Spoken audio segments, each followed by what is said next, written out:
warahmatullahi wabarakatuh. Alhamdulillahilladzi arsala rasulahu bil huda wa dinil haq liyuzhirahu 'alad dini kullihi wa kafa billahi shahida. Asyhadu an la ilaha illallah wahdahu la syarika lah wa asyhadu anna Muhammadan 'abduhu wa rasuluhu la nabiyya wa la rasula ba'dah. Amma ba'd. Alhamdulillah, puji syukur kehadirat Allah Subhanahu wa taala yang telah memberikan begitu banyak nikmat. Wa in ta'uddu ni'matallahi la tuhsuha, kata Allah. Apabila kamu menghitung semua nikmat Allah, niscaya kamu tak akan sanggup. Sampai saat ini Allah masih memberikan kita kesempatan, memberikan keimanan dan kekuatan, sehingga kita masih mampu melaksanakan kewajiban kita sebagai seorang muslim, yakni berpuasa di bulan Ramadan ini. Semoga di akhir Ramadan kita menjadi hambanya yang mendapatkan predikat takwa, la'allakum tattaqun. Salawat beriringkan salam marilah senantiasa kita kirimkan buat junjungan alam Nabi besar Muhammad sallallahu alaihi wasallam. Allahumma salli ala sayyidina Muhammad wa ala ali sayyidina Muhammad.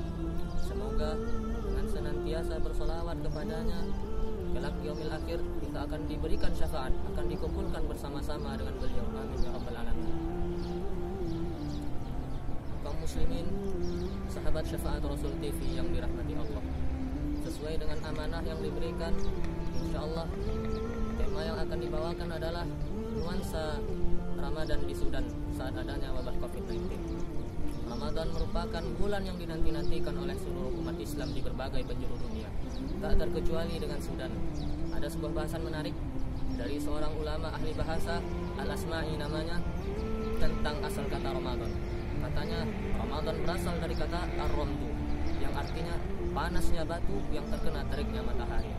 Oleh karena itu bulan ini dinamakan dengan Ramadan karena kewajiban berpuasa terjadi saat datangnya musim panas yang sangat terik.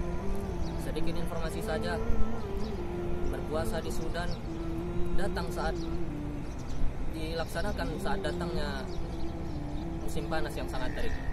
Oleh karena itu yang menarik bagi saya adalah berpuasa di Sudan, kita seperti diajak menapak tilas bagaimana orang-orang dahulu berpuasa saat datangnya musim panas yang sangat terik. Bagaimana orang-orang dahulu menamakan bulan ini dengan Ramadan karena berpuasa saat adanya musim panas yang terik. Dalam redaksi lain, Imam Al-Qurtubi mengatakan, innama summiya Ramadan li'annahu yarmadu dzunub ay yahrikuha bil a'mali shalihah. Sesungguhnya dinamakan Ramadan karena pada bulan ini dibakarnya dosa-dosa, yakni digugurkannya dosa-dosa dengan amalan soleh. Selaras dengan hadis Nabi, man shoma ramadhana, barang siapa yang berpuasa di bulan Ramadan imanan wa ihtisaban, dengan penuh keimanan dan mengharap ridha Allah, ghufira lahu ma taqaddama min dzambi, akan diampuni dosa-dosanya yang telah berlalu. Oleh sebab itu, dalam bulan ini kita dituntut untuk memperbanyak amal-amal soleh, dengan harapan, dengan tujuan agar amal-amal soleh kita dapat menggugurkan dosa-dosa kita yang telah lalu. Sebuah hadis diriwayatkan oleh Abdullah bin Abbas, kana Nabi sallallahu alaihi wasallam ajwadan nasi bil khair wa kana ajwadu ma yakunu fi Ramadan hina yalqahu Jibril. Wa kana Jibril alaihi salam yalqahu kulla lailatin fi Ramadan wa kana ya'ridu Nabi sallallahu alaihi wasallam Al-Qur'an fa idza laqiyahu Jibril alaihi salam kana ajwada bil khairi min ar-rihil musmarah.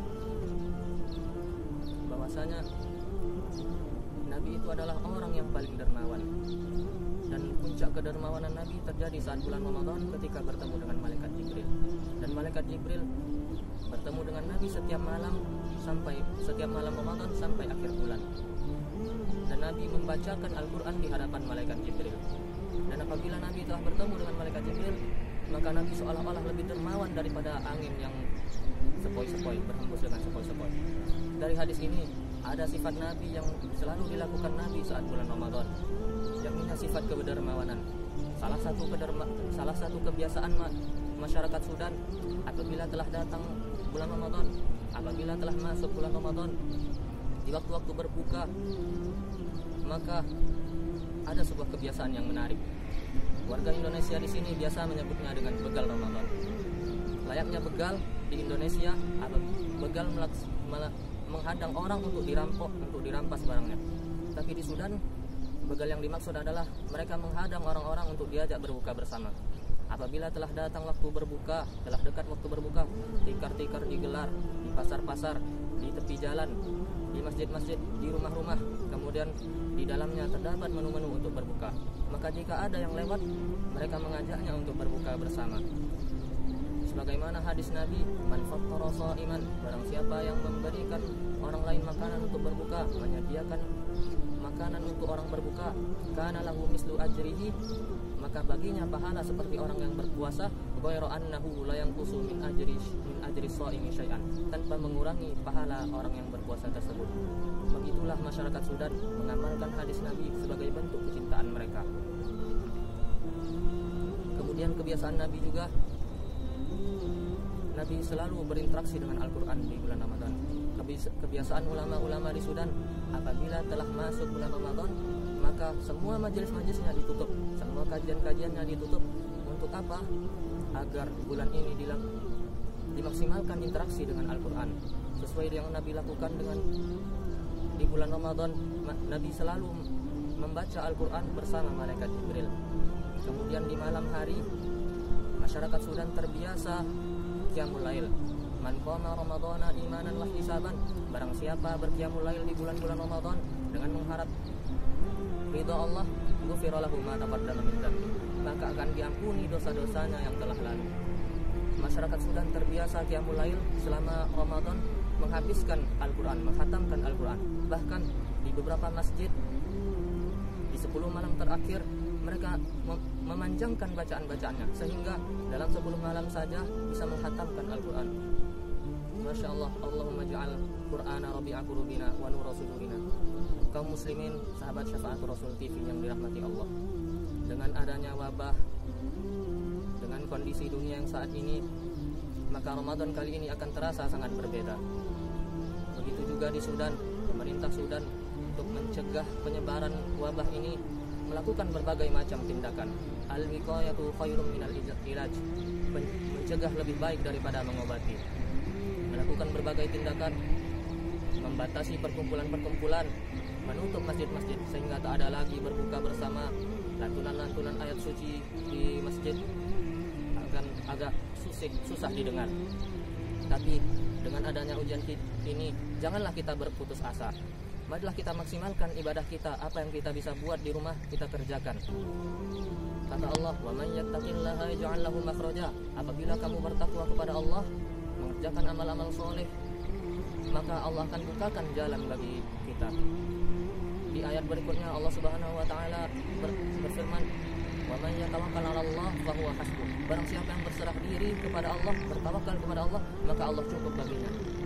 Oleh karena itu, dengan kondisi saat ini, marilah kita senantiasa memaksimalkan ibadah kita, memperbanyak doa-doa kita. Semoga segera Allah angkat wabah ini, Allah angkat ujian ini. Allahumma dafa'anna hadzal bala wal ghala wal waba wal fahsya'i wal munkari ma dhahara minha wa ma batan. Semoga Allah segera angkat ujian ini dari negeri ini, negeri-negeri kaum muslimin semuanya. Amin ya rabbal alamin. Ini saja yang dapat saya sampaikan, lebih dan kurangnya semoga bermanfaat bagi kita semua. Billahi taufiq wal hidayah. Wassalamualaikum warahmatullahi wabarakatuh.